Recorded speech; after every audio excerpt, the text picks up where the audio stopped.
Hi guys, my name's Alana. Welcome back to my YouTube channel, Mental Health with Alana. If you're new here, please give this video a thumbs up. Click the subscribe button so you know every time I post a video. Also click that bell notification. I post every Monday and Fridays. I post mental health content, singing covers, and beauty videos. I have a business where I create sensory boxes, and I would love for you to check them out. They are for people with any mental illness, neurodivergent. Instagram will be on the screen here if you want to go have a look. The rest of my social medias, like my Instagram, my TikTok, my everything else, it's all linked down below. I am going to be filming a video today talking about self-harm, but I'm going to be doing a kind of like story, my self-harm story in a way. I have made heaps of videos on self-harm, and I didn't go back through my channel and see what I actually said, like what the topics were. But I did make a video like years ago talking about how my parents found out, or how I told them, something along those lines. But I wanted to do this kind of like updated video, talking about like briefly my self-harm story, my experience, where I am now with it, and also I wanted to explain a little bit about how how this has impacted my life in the sense of like social settings, like other people's reactions, getting confident to have scars on show. I'm gonna start off with kind of background information, like my typical kind of like story, I suppose, and then I'm going to go into those other topics which I discussed, which will all link together. So, for preference, I am now 24. I started cutting when I was 13. Now, prior to this, as a child, I didn't know I was doing this because I was very young, but my mum did tell me that I used to bang my head against walls when I was very distressed. I had a lot of trauma when I was younger, and stuff like that, things going on, so, that was probably me trying to soothe myself in a way. But I do remember before I actually started cutting, I would get really, really mad at myself and angry at myself. And I've always struggled with really bad self-esteem and like self-worth. Whether it was my physical appearance, my personality, like really just anything. And so I would like punch myself and like hit myself kind of thing. So, but I didn't really recognize, I was young, I didn't really recognize that that was anything out of the ordinary. I thought it was quite normal. I never questioned it. Like I said, then I got to the age of 13 though, and then I did know what cutting was, and I did, I'm trying to remember because this was a long time ago. What happened was, so back in 2013, 2014, for whatever reason, I feel like it was probably Tumblr and social media to blame here, but for some reason, 2013, 2014 just seemed to be this year of everyone self-harming. I really don't know why. I feel like it is probably due to Tumblr. A bunch of people at my school, some of these people were my friends, and some were just like other people in my grade.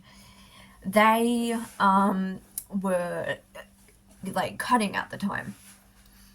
Now, I knew what self-harm was by that point, and this is weird, but anyway, so I went one night, because I'd been struggling with very, very bad depression from the age of like 12.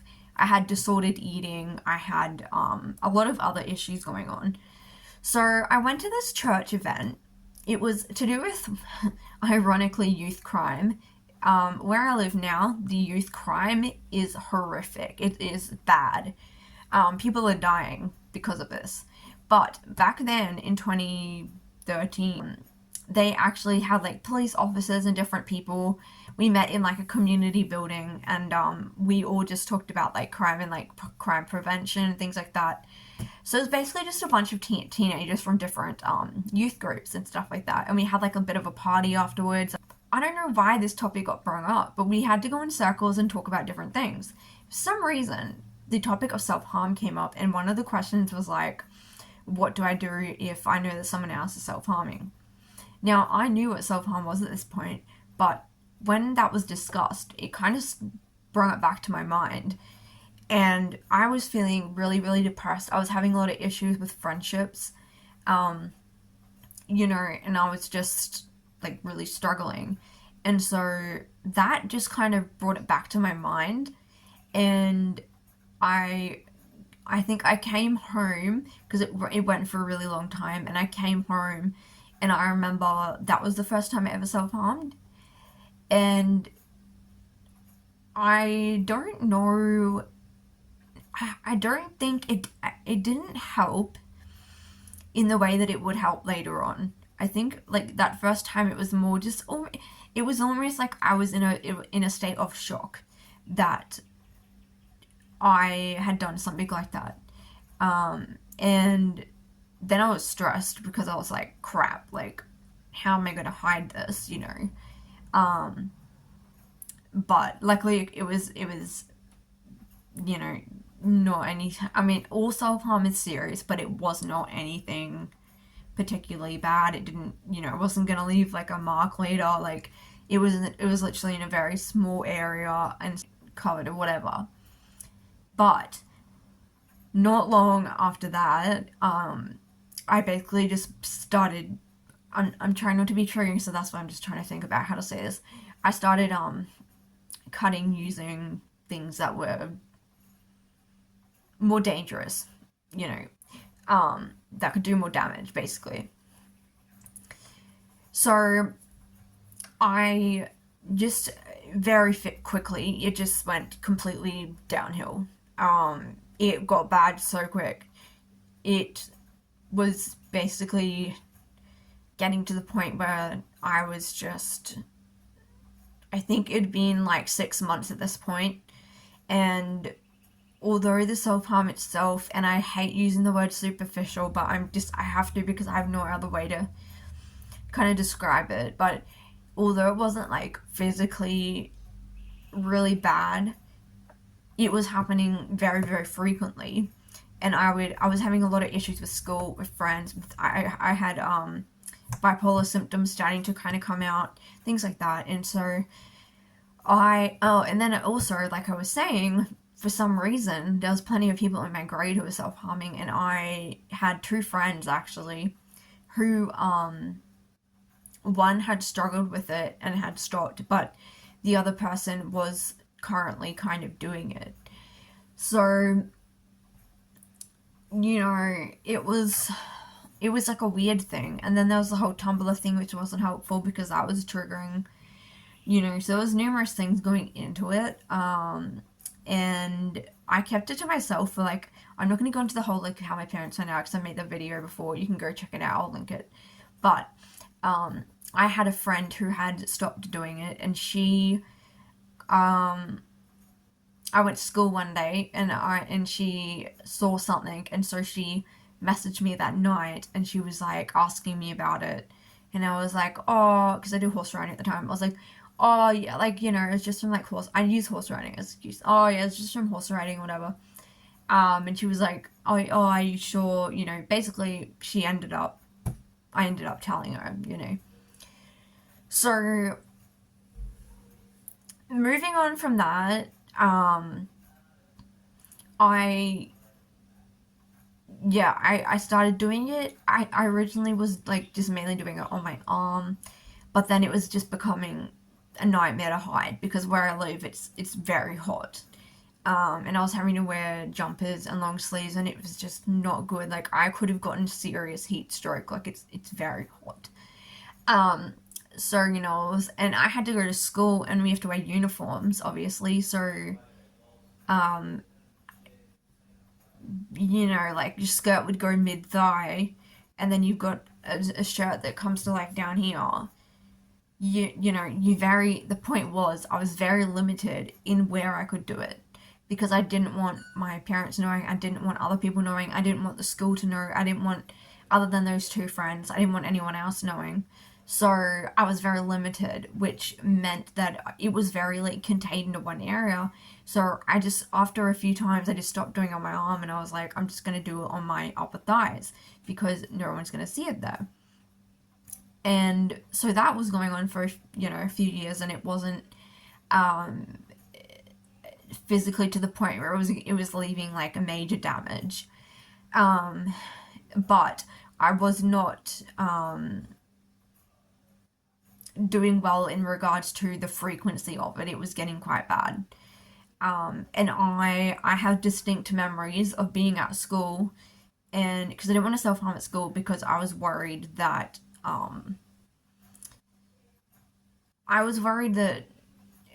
might actually accidentally do something, and then I'm at school and then everyone's gonna know, stuff like that, and I would be very paranoid about it at school. So I never wanted to do it at school, but I remember going to school and the whole day, like, all I could think about was, I can't wait to go home self-harm. Like, literally, that's what I was thinking. I was like, I can't wait. I just want to go home self-harm. Just need to get through the day, then I can go self-harm. It was like this thing, and I just, like, all day I was just thinking about it, and it was like, the minute I got home, I was like, yep. Like, so it became like this really bad cycle of like every day I'd go to school, and then like I didn't have time to be doing it in the morning. I was not an early morning person. I'm still not. Time moves on. I turned 15, I turned 16, and it just, the years go on, and I was still doing the behavior. It didn't go away. There might have been maybe a month where I didn't do it, but that was it. Like, I think that's the furthest I ever got. I maybe even 3 weeks. Like, it was just, at the beginning I did want help for it, but then it got to the point where I became so dependent and reliant on it and addicted to it, where I don't think I really wanted the help anymore. I think it kind of gotten to the point where I was like very protective of the coping mechanism, because obviously I had no other way to cope. I'm struggling to remember like what happened in those years, teenage years. I think basically I was just still self-harming all the time. I don't know. That was just part of my life. I think the thing is, because it'd been going on for so long, it just became like a normal day, like a normal part of my life. Like, oh yeah, I go home and I self-harm. Or whatever. Or,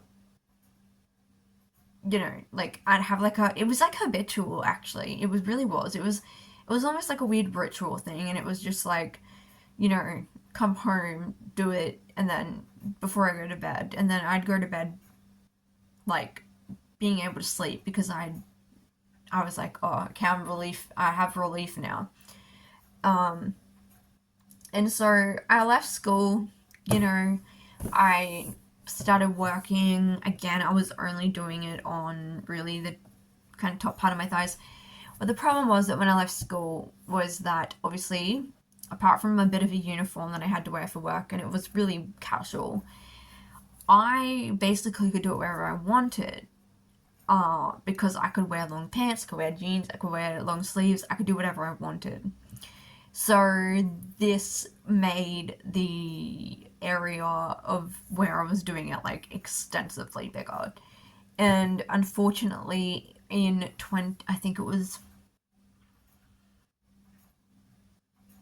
think it might have been 2022,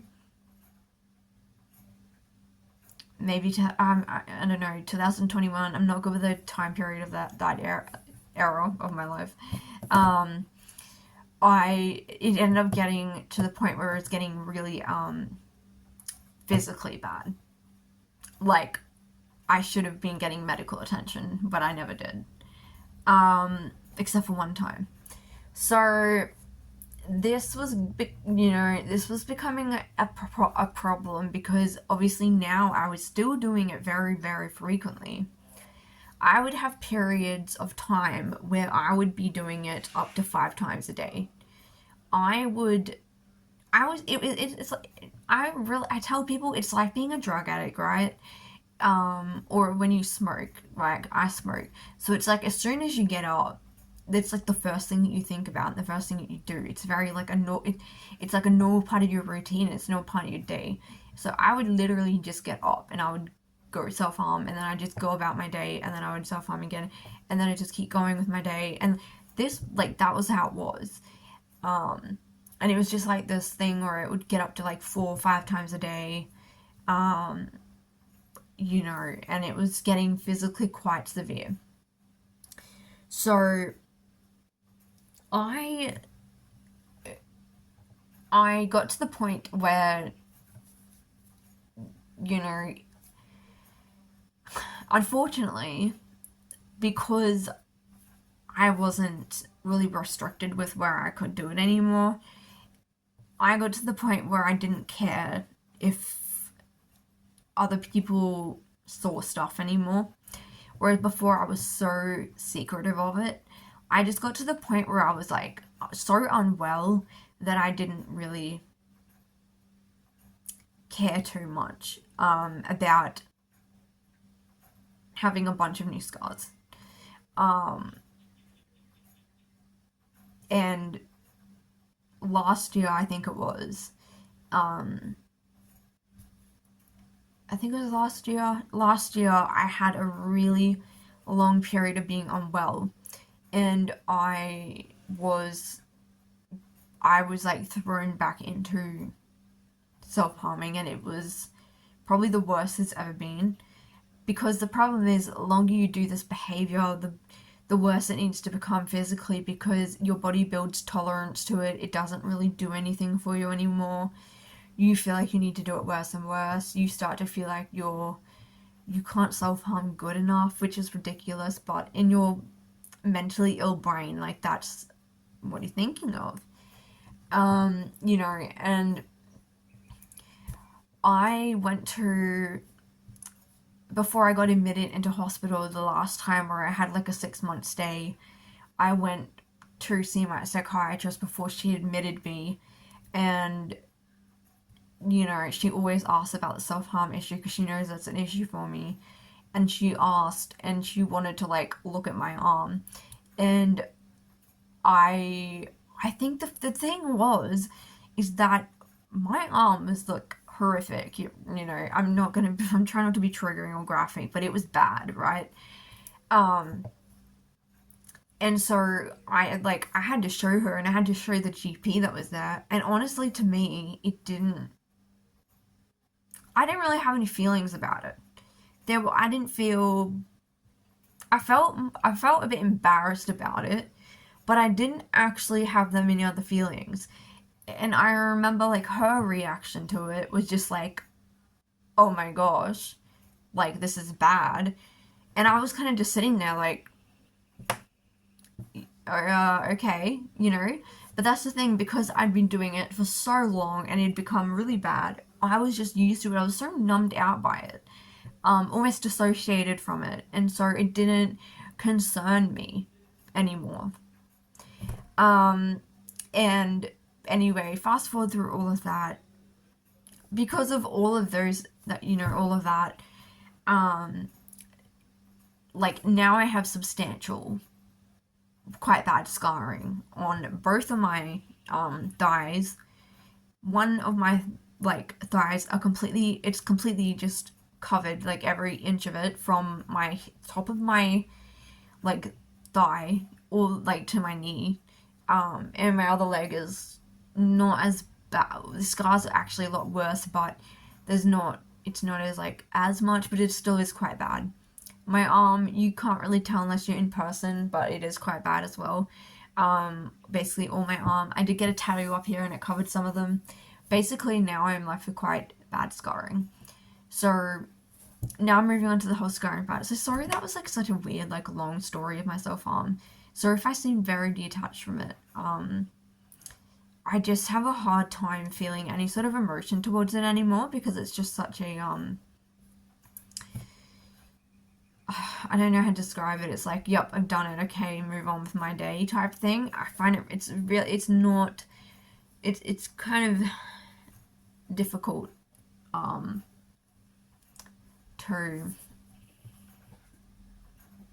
like, I don't want to be coming across like I'm seeming like, oh, it's fine to do it. It definitely is not. That's not what I'm saying.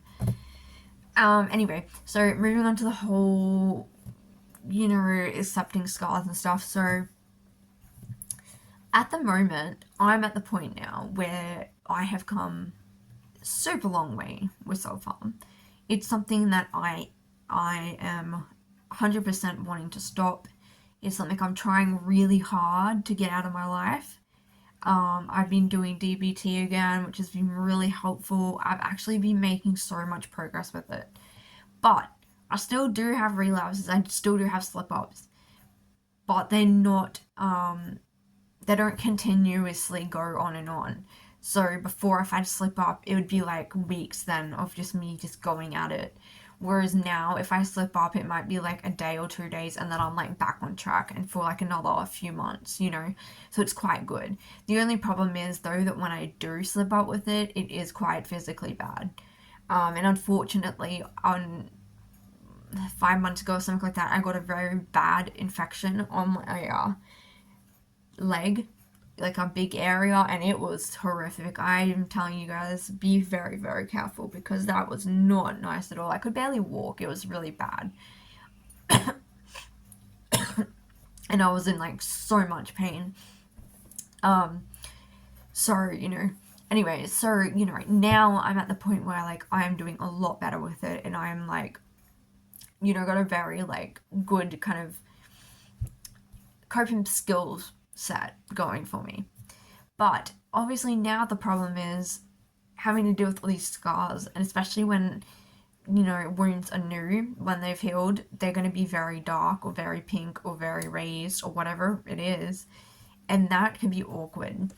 I remember when I was in hospital one time, there was this guy in there who I had kind of become friends with, but every time when I first met him in there, we were having a conversation, and I could tell he was just staring at my arm, and I felt so uncomfortable over it, because I just felt like it was blaring in people's faces. And I think the more that they fade and turn white, the easier it gets. For me, it's the most difficult when they're just so like purple or red and really raised and just in your face, or like really, you know, really big, like just right there, because people's eyes are going to be drawn to it just because it's something different, it's something there, right? I have had people say, well, what about when you have your wedding day? Or, what about when you go for a job interview? People aren't going to take you serious. Or, I can't even remember. You know, I have had things, but that was a long time ago as well. I was very, very, very self-conscious of my scarring, but because it's in such a large areas on my body now, I don't care. I can't go around wearing long pants and a turtleneck, for goodness sake. You know, it's not gonna work. So, you know, what I've done is I just started to accept the fact that, like, look, this is just there, and I can't do anything about it. Once they turn white, it's so much easier though, because it's less like eye-catching for other people. The most awkward I feel is when I have to go pay for things at a register because your arms are right there. That's when I feel the most uncomfortable.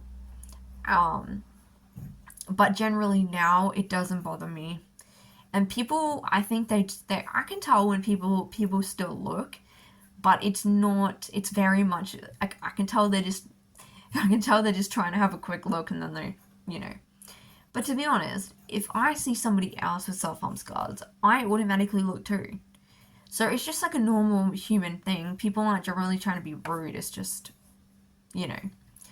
And the thing was too, like, at the time when my self-harm was quite bad, I knew a lot of people who had either struggled with it or were still struggling with it, and they had a lot of scars. So it made me feel a lot more comfortable, because I was just used to being around people who had the same thing as me. And so it made me a lot more confident just to be able to go out and just wear what I wanted. And I basically just stopped caring, because the more you worry and you care about it, you're just going to be constantly feeling ashamed, guilty, embarrassed, more socially anxious. You can't wear the clothes you like. You're going to feel bad because you can't wear what you want to wear. You're going to be hot. You might get heat stroke. All of those things. So I think for me, I just came to the point where I was like, you know what? These are just there. They're never going to go away. They're there. They're there for life. I'm not going to dwell on this anymore and let this control me. I'm just going to be confident. And you know what? When you go out and you act confident and you pretend they're not even there, people don't even care, generally. Like 9 times out of 10. But if you're like there, like constantly like trying to like hide your arm, trying to like, you know, whatever, people are going to pay more attention to it. So, I mean, I don't know if that's really helpful advice, but like that's basically just what I did. And I just eventually got to the point where I've literally struggled with it from the age of 13. This is nothing new for me. So I've just got to the point now where I'm just like, you know what? I don't even care. Look if you want to look. I don't give a crap. You know, I'm perfectly confident and happy with how I am. I don't really care. And my scars really don't bother me, to be honest. Like, I know some people hate them and they want theirs all covered up with tattoos. That's totally fine. For me, I actually literally just don't care. Like, I'm so used to seeing it on my body, it's normal. Yeah, I don't know. I don't really notice them anymore. Like, they're just there. They're just a part of my body. They're just part of my everyday life. So anyway, hopefully this was some sort of helpful video. I'm in like the beginning stage of a manic episode. So my thoughts are going everywhere. I'm trying really hard to film because I need to film a video, but my head is just all over the place. It's just jumping everywhere. I know I don't look particularly manic, but this is a better day for me because I've been given extra medication, but for the last few days it's very bad at night as well. I can't function really at night at the moment. So yeah, but anyway, thank you guys for watching. If you have any more specific questions, then please do ask and I'll answer those questions. See you in my next video.